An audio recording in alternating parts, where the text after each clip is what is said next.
Welcome to Random Candace Thoughts. I am Candace, your favorite mom, Nana, and overthinker who also happens to be a full-time content creator. And I've noticed that there is a lot of bad information going around out there. So today we're going to debunk and talk about some of those things that you hear in the hooks on Instagram or TikTok that tell you that you're supposed to do this or supposed to do that to be successful, to be a full-time content creator. So let's get into it. We're going to unpack all that BS advice floating around out there and talk about what actually works when you're trying to build a digital brand without losing your damn mind. These are the most common tips that I've seen or heard from new creators or digital marketers, and we can rate them.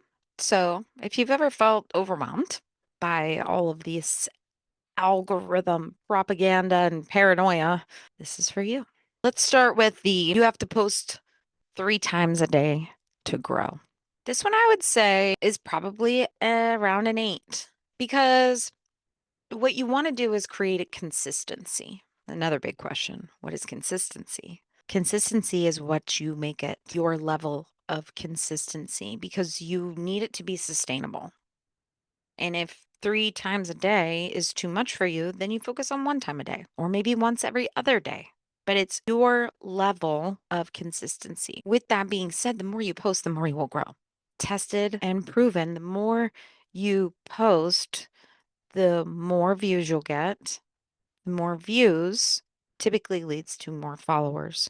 So, posting 3 times a day is good advice if you're trying to grow an account. Now, I'm not trying to grow an account currently, but I still post 3 times a day because I'm just used to it. I've been doing it 2 years now. 2 years I've been posting 3 times a day. So once you get into the rhythm and the routine of creating content, it's not as difficult as it sounds right away. Number 2, just be consistent. Consistency is good, but what does that mean, right? When I started, it was 3 times a day. That was the consistency. But again, it's your level of consistency. What can you sustain? What is your strategy behind it? Because you can be as consistent as you want, but without a strategy, is consistency enough? Number 3, you need a niche. This one I'm neutral on. I really am neutral on this one, and here's why. I have tested both ways. Currently, I have a lifestyle account, and that has helped my multi-passionate ADHD brain not get bored with a niche. That's what I noticed in the beginning when I was just niche down, talking about making money online. I was limited. I was limiting myself, I was limiting my creativity, and I was limiting my content. So that's why I say a 5, because I have seen people be successful being a niche specific account. And I'm actually testing this right now with another Instagram account with the Social Circle VIP podcast. So we'll come back and talk about it then. But I would say it's probably a 5 because you don't necessarily have to niche down, but having a niche just gives you a clear guide of what to post. Unless you want to be the niche and you want to be an influencer, and that's okay too. You're multi-passionate then, probably. Got the ADHD. Next one. You have to go viral to make money, or you make a ton of money when you go viral. This is a 1. This is a 1. Virality gets you seen, does not get you paid. Virality gets you seen by more people. It does not get you paid more money. And that's the truth. Virality is great. It's great for growth, but you don't get paid a bunch of money when you go viral. Platforms do not pay you a bunch of money when you go viral. It's just the reality. The algorithm is out to get me. Another one. The algorithm is out to get me. That's probably a 2 because it's an excuse. It's a scapegoat. The algorithm does not care about you. The algorithm wants you to show up consistently every day or whatever your consistency is. The algorithm wants you to produce good content. The algorithm wants people that are watching your content to like it. So they stay on it. That's what the algorithm wants. That's it. They want people to stay there. It's not true. The algorithm is not out to get you. You can train your algorithm to fit your needs. You can train it to pull in the target audience that you're looking for. The algorithm is not out to get you. It sucks sometimes, but it's not out to get you. You have to, here's another one. You have to show your face in your content to build trust. I would say this is a 7, maybe even less nowadays, because there's not a lot about faceless that really gets you to trust the person that you're talking to, unless they're showing you their face in their DMs. I mean, faceless creators can still crush it, absolutely. But I think people start out faceless because they're scared of whatever, of what their family or friends will think, of what people online, total strangers, are going to say to them. And you're scared, so you're going to go faceless. But once you learn and you grow through this journey of creating content and this self-awareness, you kind of overcome that fear of not of showing your face. Pick one platform and master it first. Mm. I would say this is like a 8 or a 9, and here's why. Because you've got to learn one, and you don't have to get really good at it. You don't have to spend a whole year perfecting that one platform, but it does make it much easier for you and your brain cells and your consistency to pick one platform and get master it, right? Get good at it. And then once you do that, you can move on. In the beginning, I started with TikTok while repurposing all of my videos over to YouTube using repurpose.io. I've used it for years. I love it, helping me grow on my YouTube channels.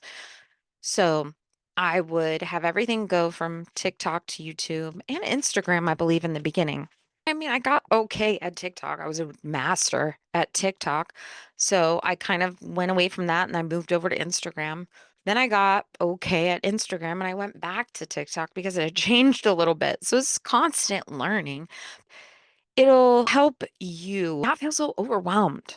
So you don't have to do it. You don't have to pick one platform and master it first, but I would say it's like an 8 or 9 recommendation. Another one, don't start until you have a clear offer. That's a 1. That's horrible advice. Start. Just start. There are so many things you are going to learn along the way that your offer doesn't matter at first. People are not going to be buying from you right away. They have to grow and learn and trust you. So you don't need a clear offer. Sometimes it's just procrastination. It's not a necessary part of the foundation. The necessary part of the foundation is to start, create the content, post the damn reel, try it out. You are the brand. That's a solid 10 out of 10. That is a solid 10 out of 10 advice. And what I've been saying from the beginning, you are not the product that you are promoting. You're the brand, you're the face. Don't limit yourself to just that one thing. You are the brand. This is your personal brand. It's necessary. 10 out of 10. Best advice ever. Build the personal brand. Be the brand. That is you. That is you.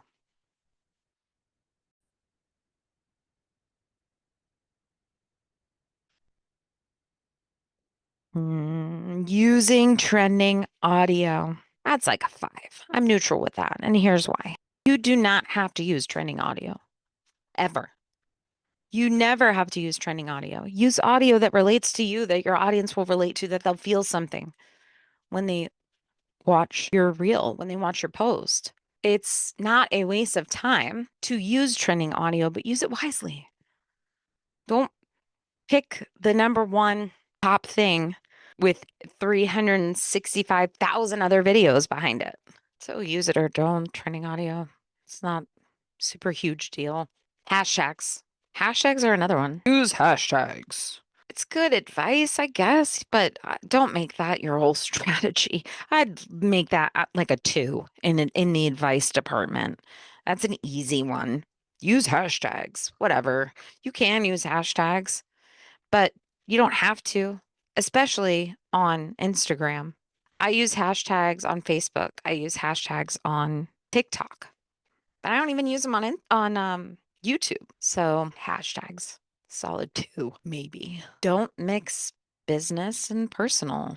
That's a solid one because you're a content creator.